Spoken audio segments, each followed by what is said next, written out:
예, 증시전략센터 2부를 시작합니다. 2부 시간에도 정은성 팀장님, 김승일 연구원님과 함께 할 텐데요. 현재 코스피가 10포인트나 오르면서 상승폭을 늘려가고 있는 상황입니다. 1907포인트, 코스닥 역시 나흘 연속 상승, 525선을 가리키고 있는데요. 시황센터 연결해서 시황 소식 좀 더 자세히 듣고 가겠습니다. 네, 시황센터입니다. 코스피 지수가 1900포인트 위에 움직이면서 4거래 연속 상승세를 보여주고 있습니다. 지난 주말 뉴욕 증시는 일부 기업들의 호실적에도 불구하고 G20 재무장관 회의를 앞둔 관망 심리가 전해지면서 다우지수만 소폭 하락하면서 혼조세로 마감을 했습니다. 하지만 G20 재무장관 회의에서 환율 전쟁이 종식될 것이란 긍정적인 기대가 나오면서 오늘 양시장 모두 상승 출발했는데요. 이 시각 코스피 흐름부터 확인해 보겠습니다. 현재 코스피 지수는 10포인트 상승한 1907포인트를 기록하고 있습니다. 오늘 코스피 지수는 1902포인트로 상승 출발했습니다. 외국인과 기관의 동반 매수세가 전해지고 있지만 개인만이 홀로 차익실을 나서면서 매도로 대응하면서 1900포인트 위에서 현재 상승세를 이어가고 있는 상황인데요. 현재 0.5% 강보합에 움직이면서 연고점 돌파를 시도하고 있습니다. 이어서 수급 상황도 다시 한번 짚어보겠습니다. 앞서 말씀드린 것처럼 외국인과 기관의 동반 매수가 유입되면서 코스피 지수 상승을 이끌고 있습니다. 현재 기관이 50억 원 매수하고 있고요. 외국인 1,900원 넘게 매수 우위를 기록하고 있습니다. 반면 개인 역시 강하게 매도로 대응하고 있지만 기관과 외국인의 매수를 따라잡기는 힘이 버거운 상황입니다. 이어서 코스닥 흐름도 확인해 보겠습니다. 코스닥 역시 나흘 연속 강세를 보여주고 있습니다. 현재 2.7포인트 오른 525포인트를 기록하고 있는데요. 오늘 코스닥 526포인트로 상승 출발했습니다. 상승폭을 줄여가면서 524포인트까지 코스닥 상승폭을 줄이기도 했지만 오늘장 525포인트에서 소폭의 등락을 거듭하면서 현재 0.5% 강보합세 유지하고 있습니다. 수급 상황 좀 더 자세하게 확인해 보겠습니다. 현재 코스닥 수급 상황 살펴보면 현재 개인과 외국인만이 동반 매수에 나서면서 현재 코스닥 지수 상승을 이끌고 있습니다. 개인이 63억 원 매수하고 있고요. 외국인도 13억 원 매수하는 모습 보여주고 있습니다. 반면 기관이 장 초반 매수하다 매도로 돌아서면서 다시 7억 원 매도하는 모습 나타내고 있습니다. 이어서 외환 시장으로 가보겠습니다. 원달러 환율이 다시 1120원대로 아래로 내려가고 있습니다. 현재 7원 30전 하락한 1115원을 기록하고 있습니다. 오늘 환율은 1121원으로 하락 출발했습니다. 하지만 단숨에 1120원대 아래로 내려가면서 1110원대 중후반까지 내려간 상태인데요. 현재 이번 G20 회의에서 세계 경제 불안 요인이었던 환율 갈등을 해소하기 위해서 외환시장 개입과 또 통화가치 절하 경쟁을 자제하기로 하면서 이어서 아시아 통화는 강세를 보일 것으로 전망된 가운데 달러 약세 기조는 이어질 것으로 전망되고 있는 상황입니다. 이어서 특징이 보이는 업종과 테마주 흐름들 확인해 보겠습니다. 현대차 3인방이 동반 질주하고 있습니다. 3분기 사상 최대 실적을 낼 것으로 전망되는 가운데 중국 내수시장 확대 수혜를 입을 것으로 전망되고 있기 때문입니다. 현대차가 0.8% 오르면서 5거래 연속 상승하면서 장중 신고가를 갈아치우기도 했습니다. 기아차 역시 4% 급등하면서 5거래 연속 상승하고 있는데요. 외국인의 매수가 집중되고 있는 상황입니다. 현대모비스 역시 4% 급등하고 있고요. 만도 역시 3% 큰 폭으로 오르고 있습니다. 자동차주에서 조선주 역시 강세를 보여주고 있습니다. 업황 회복 기대감에 외국인들의 러브콜을 받고 있는 상황인데요. 조선주 확인해 보겠습니다. 현대중공업이 4% 큰 폭으로 오르고 있습니다. 삼성중공업도 1.7% 강세 보여주고 있고요. STX 조선해양이 6% 큰 폭으로 오르고 있습니다. G20 경주회담 이후 중국 위안화 절상 움직임이 가시화될 것으로 전망되면서 중국 소비 관련주들이 들썩이고 있습니다. 국내 상장 중국 기업들의 주가 확인해 보겠습니다. 웨이포트가 14.8%의 두 자릿수 상승세를 보여주고 있습니다. 성윤광, 전투자 역시 12% 급등하고 있고요. 이스트아시아 소프트 7% 급등하고 있습니다. 중국 원양자원 역시 5% 큰 폭으로 오르고 있습니다. 정부의 정책 호재로 지난 한 주간 급등했던 풍력주 이번 주 다시 한번 상승세를 시도하고 있습니다. 풍력 관련주 확인해 보겠습니다. 평산과 삼형 엠텍이 4% 나란히 오르고 있습니다. 동구 SNC도 3% 큰 폭으로 오르고 있고요. 우림기계 역시 2% 강세 보여주고 있습니다. 마지막으로 우주항공 테마주 확인해 보겠습니다. 나로 3차 발사 기대감에 다시 한번 상승세를 움직이고 있는데요. 종목들 살펴보겠습니다. 한양 ENG가 8% 급등하고 있습니다. 비추로시스부터 한양 데스테, 위다스 모두 4% 나란히 오르면서 전 종목이 빨간불을 켜고 있습니다. 이번 주에는 우리나라와 중국의 9월 경기 선행지수가 발표될 예정입니다. 뿐만 아니라 다음 주 개최되는 미국의 중간선거와 FOMC를 앞두고 관망 심리를 보일 것이라는 전망이 되고 있는데요. 이번 주 이러한 이벤트 잘 확인하시면서 대응 전략 세워보시기 바랍니다. 지금까지 시황센터에서 전해드렸습니다. 예, 시황 소식 들어봤고요. 이제 본격적으로 먼슬리 종목 배틀을 시작해 보겠습니다. 시작에 앞서서 다시 한번 규칙을 설명해 드리면요. 오늘 두 분의 전문가께서 한 종목씩 들고 나오셨고 매수가를 결정하게 됩니다. 4주 뒤 두 분의 전문가께서 출연하시기 전날까지의 수익을 겨루는 배틀 게임이 될 텐데요. 함께 하시는 분들은 잘 귀 기울여 들었다가 꼭 매수가, 손절가, 목표가 살피시고 발빠르게 대응하시면 되겠습니다. 자, 지난 9월 28일에 추천해 주셨던 먼슬리 종목 배틀의 결과가 오늘 나왔습니다. 한 달 전 전문가들의 종목을 함께 매수하셨던 분들은 귀 기울이시고 앞으로의 흐름은 어떻게 될지 들어보시면 될 것 같은데요. 어떤 분의 승리로 돌아갔을지 그 결과를 확인해 보겠습니다. 예, 수익은 두 종목 모두 한 달간 12% 이상이 났는데요. 15%의 수익을 내신 김승일 연구원님이 위클리에 이어서 먼슬리에서도 승리를 거두셨습니다. 연희정보통신이 15% 수익을 난 거고요. 또 정은성 팀장님의 하이닉스 역시 12%의 급등 흐름을 보였습니다. 한 달간 주가 흐름이 어땠는지 그래프를 통해서 확인을 해보겠습니다. 먼저 정은성 팀장님의 하이닉스의 흐름부터 볼 텐데요. 하이닉스의 수급이 굉장히 좋아지고 있습니다. 기관과 외국인의 관심 영역에 두고 있는 종목인데요. 정 팀장님과 함께 매수한 지난 28일 이후에 한 달간 주가는 꾸준히 오르면서 12%의 수익을 낸 겁니다. 자, 다음은 김승일 연구원님의 연희정보통신의 흐름을 보겠습니다. 연희정보통신은 매수한 시점부터 주가가 좀 빠지는 듯 싶었는데 이후에는 탄력적인 상승을 보였습니다. 시가총액이 어마어마한 차이를 보였죠. 하이닉스는 큰 시가총액을 갖고 있는 반면에 이 연희정보통신은 한 달간 조용히 수익을 내지 않았나라는 생각이 듭니다. 자, 이제 좀 짚어보고 가겠습니다. 먼저 정우성 팀장님의 하이닉스 목표 주가는 25,000원이었는데요. 좀 더 길게 가져가도 될까요? 네, 충분히 길게 가져갈 수 있는 종목 중에 하나가 하이닉스라고 보시면 되는데 사실은 제가 1차 목표 주가를 25,000원을 설정했었는데 이 종목 같은 경우에는 2차 목표 주가를 28,000원대로 설정하셔도 무방하다라고 좀 보고 있습니다. 그래서 단기간에 주가가 많이 올랐던 건 사실이지만 여전히 갈 날이 많은 것도 하이닉스라는 말씀을 드리고 싶고요. 그리고 지지난주에 삼성전자의 실적을 발표했었는데 사실은 삼성전자의 실적이 시장의 예상치에는 만족하지 못했지만은 이 대부분의 실적이 반도체 부분에서 나타났었거든요. 반도체 부분이 지난 2분기 때는 3조 원이었었는데 3분기 때는 3조 3천억으로 늘어났었거든요. 그런 모습을 감안한다 그런다면은 하이닉스 같은 경우에는 반도체 사업이 절대적인 비중을 차지하고 있거든요. 그러면은 삼성전자의 실적은 기대치에 미치지 못할지 모르겠지만은 하이닉스의 실적은 계속해서 좋아질 가능성이 크고요. 그리고 업황에 대한 우려감들을 계속 이게 말이 많은데 업황에 대한 우려감들이 크지 않는다는 것을 감안한다 그런다면은 하이닉스는 지속적으로 올라갈 가능성이 크고요. 그리고 무엇보다도 이제 제가 가장 많이 보는 지표가 바로 가격적인 부담감이 있냐 없냐인데요. 하이닉스는 가격적인 부담감이 25,000원, 28,000원, 3만원대 넘어간다 그러더라도 가격적인 부담감이 절대 없는 종목인 점을 감안한다면은 지금 역시 뭐 소유 안 하시고 계신 분들이 계신다면은 지금이라도 매수하셔도 된다. 다만 시간을 좀 길게 가지고 매수하시는 전략이 필요하지 않겠냐라고 보고 있습니다. 예. 자, 이번에는 김승일 연구원님의 종목의 흐름도 살펴보겠습니다. 그래프가 미소를 짓고 있습니다. 이때 함께 사셨던 분들의 마음 역시 이렇지 않을까 싶은데요. 목표가가 4,200원이었거든요. 좀 더 들고 가 볼까요?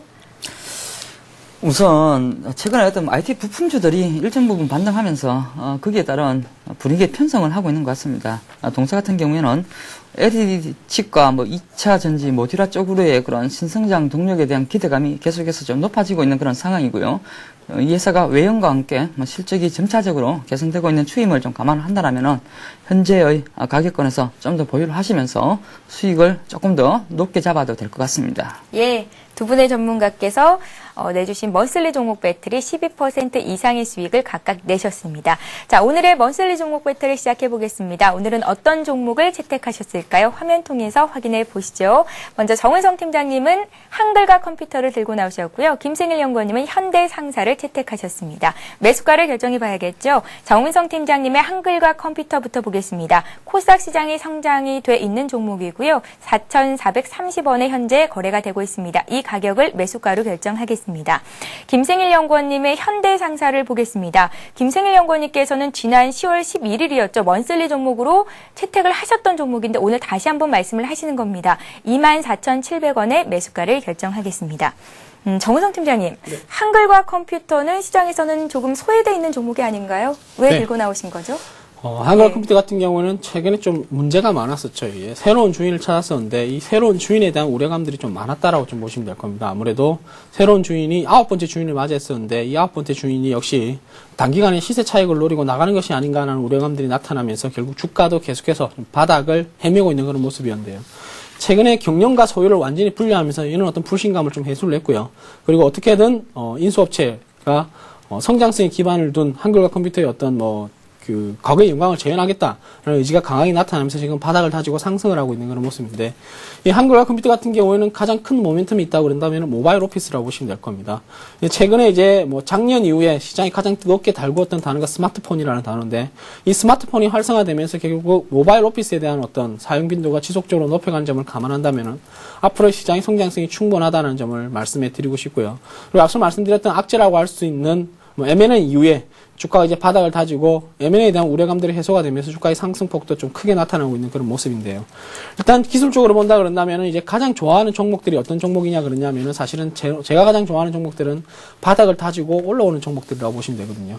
제가 볼 때 지금 현재 상황에서는 사실은 바닥이 4,000원대인 점을 감안한다 그런다면은 지금은 주가가 어느 정도 올랐던 것은 사실이지만은 그렇다 하더라도 주가는 여전히 올라갈 폭이 많은 종목이라는 말씀을 좀 드리고 싶고요. 그래서 1차적인 목표 주가는 일단 단기적으로는 제가 볼 때는 5,000원대가 목표 주가가 되지 않겠냐라고 좀 보고 있습니다. 물론 5,000원대의 목표 주가를 넘어간다 그런다면 그때 이제 6,500원대까지 우리가 목표 주가를 설정할 수 있지만은 일단은 넘어야 할 산이 5,000원 이점을 감안한다 그런다면 단기적인 목표 주가를 좀 짧게 5,000원을 설정하시도록 하고요. 그리고 손절가는 기존의 어떤 세 번의 지지가 나타났던 4,000원을 지지하지 못한다 그런다면 일단 주가가 3,500원대까지 하락할 가능성을 염두에 둘 필요가 있거든요. 그래서 손절가는 4,000원, 목표 주가는 5,000원 설정해 주시고 하고요.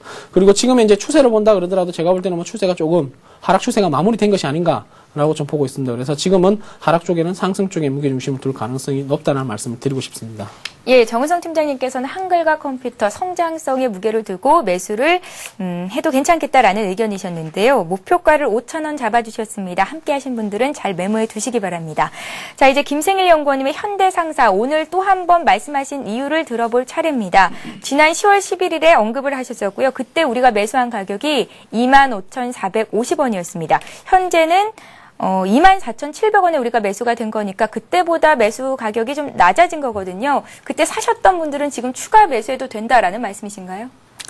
사실 현대상사 같은 경우에는 굉장히 매력적입니다. 예. 이 회사를 가지고 투자를 하는 데 있어서 손실이 날 거라고는 진짜 생각을 하지 않습니다. 왜냐하면은 오늘도 지금 현대중공업이 신고가를 가고 있습니다. 현대중공이 오늘 지금 4% 정도 급등하면서 35만 7천 원 정도에서 주가 등락이 이어지고 있는데요. 현대상사가 이쪽이 가면 갈수록 굉장히 크게 수혜를 받는 그런 종목입니다. 왜냐하면은 현대중공업 계열사에 편입이 되면서 이쪽에 대한 시너지 효과가 계속해서 좀 부각이 되고 있습니다. 그동안 주가의 발목을 좀 잡고 있었던 청도의 조선소에 대한 지분도 일정 부분 손실이 크게 좀 축소가 되고 있는 그런 추세이고요. 이 외에 현대 오일뱅크 쪽으로도 매출이 확대가 되고 있고 현대 제철 쪽으로도 매출이 이어지고 있습니다. 그리고 지금 자동차가 전방산업이 이렇게 대호황입니다. 이런 현대중공업에 이어서 범현대가 쪽으로도 매출과 영업이 크게 확대가 되고 있고요. 우리가 지금 자원주에 대해서도 일정 부분 좀 생각을 하고 상사주에 대해서도 계속 긍정적인 시각을 유지하실 필요가 있는데 왜 상사주가 매력적인가 하면요. 우리가 경기가 회복이 되어 가고 있는 건 가정입니다. 그렇다면은 각국의 상사주들의 그 매력이 각국에 나타나고 있는 그런 네트워크망이 굉장히 잘 형성이 되어 있다는 것이죠. 그렇다면 거기에 대한 수혜도 크게 입을 수가 있고 이 회사가 또 예멘에 LNG 쪽에 대한 그런 자원을 좀 많이 확보를 하고 있는데 우리나라에서 가장 많은 자원을 확보하고 있는 게 LNG 쪽으로는 대우인터내셔널입니다. 두 번째가 이 현대상사입니다. 그런 쪽에 대한 그런 자원 가치도 계속 확대가 되고 있습니다. 단기적으로 이렇게 전방산업이 좋은 종목 중에서 일정 부분 단기 수급이 좋지 못하면서 가격 조정이 나타나지고 있는데 이러한 부분, 즉 전방산업이 계속해서 호조가 나타나고 있고 가격적인 매력이 생성이 되고 있다는 점을 감안을 해본다면 현대상사 굉장히 좀 매력적이다라고 계속해서 언급을 좀 드리도록 하겠습니다. 예, 목표가는 기존에 제시하셨던 32,000원 그대로 유지를 하시는 거고요. 손절가에 좀 변화가 있으시다고요? 네, 손절가는 22,000원으로 좀 설정을 하겠습니다. 예. 사실 이것을 가지고 약간 좀 긴 시각을 가지고 본다라면요. 3만원대가 아니라 주가가 충분히 5만원 이상까지 갈 수가 있는 굉장히 좀 매력적인 종목이기 때문에 약간 좀 관심을 좀 가지시면서 수급적인 모습만 좀 체크를 하시면서 일단 예 그렇게 좀 접근해도 크게 문제가 될 것 같지는 않습니다. 예, 두 분의 전문가께서 오늘 먼슬리 종목 배틀 시간에 두 종목을 말씀하셨는데요. 정은성 팀장님은 한글과 컴퓨터를 들고 나오셨고 김승일 연구원님은 현대상사를 다시 한번 언급을 하셨습니다. 함께 따라하신 분들은 방송에 나갔던 목표가와 손절가 잘 적어두셨다가 장중에 발빠르게 대응하시기 바랍니다. 자, 이번 시간은 시청자 여러분들의 보유 종목을 상담해 드리는 시간입니다. 스타 Q&A 시간을 함께합니다.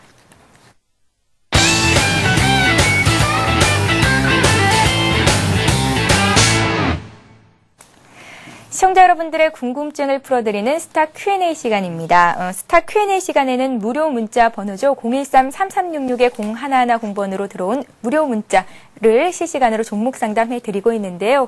오늘도 많은 분들께서 참여를 해주고 계십니다. 지금 보내셔야 오늘 상담 받으실 수 있다는 것 명심하시고 여러분들의 많은 참여를 부탁드립니다. 자, 먼저 들어온 종목들부터 하나씩 해결을 해드리겠습니다. 먼저 상담을 해드릴 종목은 대한해운입니다. 3900님께서 보내셨고요. 6만 원에 20%를 가지고 계십니다. 전주말이었죠. 대규모 유상증자를 하겠다라고 공시를 낸 이후로 주가가 오늘 급락하고 있습니다. 정 팀장님, 갖고 계신 분들이 굉장히 많이 당황하셨을 것 같아요. 저도 뭐라 드릴 말씀이 없을 것 같은데요. 예. 일단은 유상증자 소식이 나타났었는데 유상증자 소식이 나타난 이후에 주가가 급락을 하고 있는데 사실 유상증자 소식이 나타난다 그러더라고 모든 기업들에게 다 악재가 되는 것은 아니거든요. 근데 이 대한해운 같은 경우에는 조금 취약한 재무 구조가 결국 발목을 잡고 있는데 유상증자라는 것은 말 그대로 이제 뭐 쉽게 본다 그런다면 어떠한 이유를 됐든 간에 돈을 더 늘린다. 즉, 돈을 구한다는 것이거든요. 기업에 운영할 자금이 없기 때문에 외부로부터 자금을 조달하는 것을 유상증자라고 하는데요. 이 유상증자가 나타나면서 결국 이제 주가가 급락을 하고 있는 그런 모습인데, 사실 기술적으로 본다 그런다면 올해 45,000원 선은 계속해서 어떻게든 목숨을 걸고 지지했었거든요. 목숨을 걸고 지지했었는데 이게 이제 단기간으로 45,000원 이탈되면서 4만원대까지 이탈된 그런 모습이 나오면서 주가의 향방을 좀 어렵게 만들고 있는 그런 요인인데, 지금 이제 우리가 기술적으로 딱 본다 그런다면 4만원을 얼마나 빨리 회복하냐에 따라서 45,000원을 회복할 수도 있고요. 4만원을 회복하지 못한다 그런다면 주가는 추가적으로 더 하락할 가능성이 높습니다. 그래서 일단은 해운업황에 대한 기대는 여전히 높습니다. 그러니까 대원해운 같은 경우는 2분기 때는 흑자 전환에도 성공을 했었거든요. 물론 3분기 실적에 대한 우려감이 높다지만은 지금 이제 BDI 지수가 10거래일 연속 상승을 하면서 3,000포인트를 바라보고 있는 상황. 그리고 경기회복세가 동행이 된다 그런다면은 해운업종에 대한 기대감은 없지만은 과연 이 대한해운이 이 어떤 불황을 얼마나 빨리 탈피할 수 있을까 좀 관건이라고 좀 보시면 될 겁니다. 그래서 일단은 만약에 주가가 빠른 시일 내에 4만원을 회복하지 못한다 그런다면은 비중을 좀 줄여야 되는 걸로 보고 있고요. 4만원을 회복한다 그런다면은 45,000원대까지 상승을 폭을 좀 열어두고요. 그리고 45,000원대도 회복한다 그런다면 일단 55,000원대까지 상승폭을 열어둘 수는 있겠는데, 일단은 관점은 지금은 4만원대를 얼마나 빨리 회복하냐 관점이라고 좀 보시면 될 겁니다. 그래서 일단은 재무적인 취약성이 주가의 상승에 발목을 잡고 있는 그런 모습이고요. 이에 따라서 기술적으로 4만원 회복 여부가 가장 중요한 지지 라인이 되지 않을까라고 좀 보고 있습니다. 예, 대한해운 상담 받아봤습니다. 다음 종목 보겠습니다. GS가 들어와 있는데요. 8827님께서 보내셨습니다. 55,300원에 30%를 가지고 있고요. 연말까지 가져가고 싶습니다. 목표가 알고 싶습니다. 라고 문의를 하셨는데요. 55,300원에 매수를 하셨고 오늘 GS가 57,000원 선에서 거래가 되고 있으니까 일단 수익을 보고 계십니다. 연말까지 들고 가도 괜찮을까요? 우선 뭐 GS 같은 경우에는 정유회사 중에서는 가장 매력적인 회사입니다. 다른 회사들도 좀 매력적이긴 합니다만 이 회사가 조금 더 매력적으로 좀 보이는데요. 우선 정유주들의 투자 포인트가 중국 쪽 모멘텀에 대해서 일정 부분 수혜를 받을 수 있을 것 같습니다. 정유와 석유화학 쪽에서 이러한 부분이 중국 쪽에서의 수요가 워낙 좀 견조하다 보니까 이쪽에 대한 그런 정제 마진도 계속해서 확대가 되고 있는 그런 추세인 것 같고요. 그리고 이 종목이 약간 좀 고배당주로 좀 매력도 크게 확대가 조금 되고 있는 상황이기 때문에 연말까지 보신다라면 충분히 좀 추가적인 상승 여력이 남겨져 있는 종목으로 좀 판단이 들고 있습니다. 전체적인 모습도 지난 9월 말 59,000원의 고점을 형성한 이후에 단기 가격 조정과 기간 조정을 완료를 하고 다시 추세대 상단으로 복귀를 해주고 있는데요. 일단 이러한 부분에서 외인과 기관들 쪽에서 일정 부분 매수세 유입이 좀 일어나고 있다는 것은 충분히 이런 박스권을 좀 돌파를 해주면서 새로운 추세대를 형성해 나갈 것이다라는 그런 기대감이 크게 확대가 될 수 있을 것으로 생각이 들고 있습니다. 하루 이틀 정도는 쉬어가는 그런 눌림목 흐름이 예상이 되고 있지만 약간 좀 시간에 투자를 해도 크게 무방한 종목이기 때문에 조금 더 목표를 한 6만 5천 원 정도까지 바라보시면서 홀딩하시는 접근도 필요할 것 같습니다.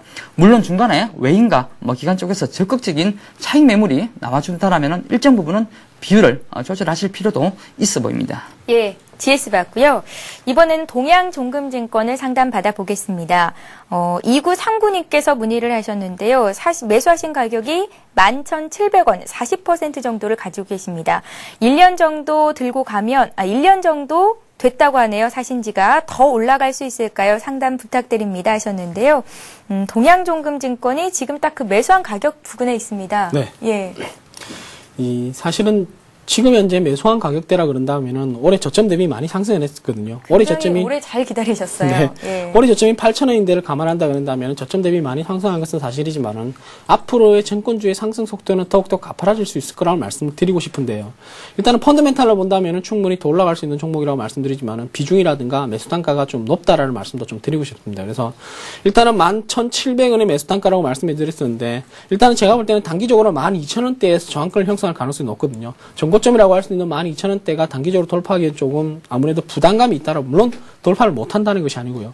부담감이 있다는 말씀드리고 싶고 오늘도 역시 12,000원에 도달하니까 차익 실현 물량이 나타나면서 윗꼬리를 좀 달고 있는 그런 모습이라고 좀 보시면 될 겁니다. 그래서 지금 현 시점 손해가 보는 시점이 아니라 그런다면 오히려 제가 볼 때는 좀 비중을 축소하는 것이 좋지 않겠냐라고 말씀드리고 싶은데 1년 전에 매수하셨다 그런다면은 오래 기다린 것도 사실이고 앞으로 더 기다릴 수 있는 것도 제가 충분히 인지를 할 수 있는 상황인데요. 근데 중요한 것은 과연 이 종목에 묶여가지고 1년 동안 다른 종목을 투자를 못했다는 것이거든요. 1년 동안 본다 그런다면 다른 종목들은 상당히 많이 올랐다는 점을 감안한다 그런다면 결국 이 종목에 발목이 잡혔을 가능성이 높습니다. 그래서 차라리 이 종목을 좀 가볍게 하면서 여유 자금을 가지고 다른 종목을 투자하시는 것이 오히려 좋지 않을까라고 좀 보고 있습니다. 그래서 결론을 말씀해드리면 종목은 좋고요. 추가적으로 올라갈 가능성이 높은 종목이지만은 비중이 과다하기 때문에 이 비중이 발목이 잡히는 것보다는 오히려 비중을 줄이면서 다른 종목으로 투자하시는 것이 낫지 않을까라고 좀 보고 있습니다. 예, 들고 계시되 40%의 비중을 조금 축소해보자라는 말씀이셨습니다. 참고하시기 바라고요. 한 종목 더 보겠습니다. 삼성전기가 들어와 있는데요. 7542님께서 14만 원에 물려 있습니다. 30% 가지고 계시고요. 13만 원 정도 오면 매도하고 싶은데 과연 올 수 있을까요? 라고 문의를 하셨어요. 김승일 연구원님, 어떻게 보시나요? 네, 거의 다온 것 같습니다. 예. 우선 삼성전기에 대한 투자 포인트 이렇게 잡으시면 됩니다. 첫 번째가 LED에 대한 그런 공급 가능에 대한 우려감과 가격 급락에 대한 일정 부분 우려감이 좀 있었고요. 두 번째 모멘텀이 있습니다. MLCC에 대한 부분입니다. MLCC라는 것이 IT 기기에 들어가는 뒤에 커넥터이기 때문에 우리가 IT 기기들이 좀 살아난다면 이쪽에 대한 수혜가 계속해서 확대가 될 수가 있습니다.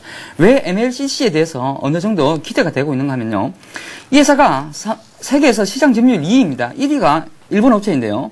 일본 업체가 최근에 엔화 강세로 인해서 약간 좀 주춤을 하고 있습니다. 안 그래도 그 삼성전기가 굉장히 가파른 속도로 MLCC에 대해서는 따라잡고 있는데 이러한 부분, 엔고의 영향 때문에 인해서 삼성전기가 시장에서는 계속해서 LED에 대한 우려감만 비춰지고 있지만은 MLCC에 대한 부분이 계속해서 확대가 되고 있기 때문에 어느 정도 주가의 하락 속도를 일정 부분 둔화시킬 수 있을 것으로 좀 생각이 들고요. 두 번째가 LED 공급 가행이라는 건데요. 이러한 부분은 최근에 수요를 일정 부분 조율을 하면서 우려감이 크게 좀 해소가 되고 있는 것 같습니다. 그리고 LED라는 것이 단기 트렌드가 아니라 장기 트렌드이기 때문에 약간 굴곡은 있습니다. 그렇기 때문에 삼성전기 지금 구간에서는 약간 더 좀 보유를 하시면서 한 13만 5천 원 정도의 단가를 준다라면은 일정 부분은 비율을 좀 축소하시고 나머지 부분에 대해서는 전체적인 추이를 확인하시면서 다시 좀 포지션을 설정해도 그렇게 늦지는 않을 종목으로 판단이 들고 있습니다. 예, 자 이렇게 해서 2부 문자 종목 상담 시간은 여기서 마치겠습니다. 지금까지 VSS 정은성 팀장님, 리치 인베스트먼트의 김승일 연구원님과 함께했습니다. 오늘도 말씀 고맙습니다. 예, 이어지는 3부에서도 여러분들의 종목을 상담해드리는 시간을 마련하고 있습니다. 아주 친절한 종목 상담 시간이 여러분들을 기다리고 있는데요. 013-3366-0110번으로 무료 문자 보내실 수 있습니다. 여러분들의 많은 참여를 부탁드립니다. 코스피가 장중 13포인트 오르면서 1910선까지 올라와 있는 상태입니다. 외국인들의 현물 매수가 유입되고 있다는 점 참고하시기 바랍니다. 저희는 잠시 뒤 3부에서 뵙겠습니다. 고맙습니다.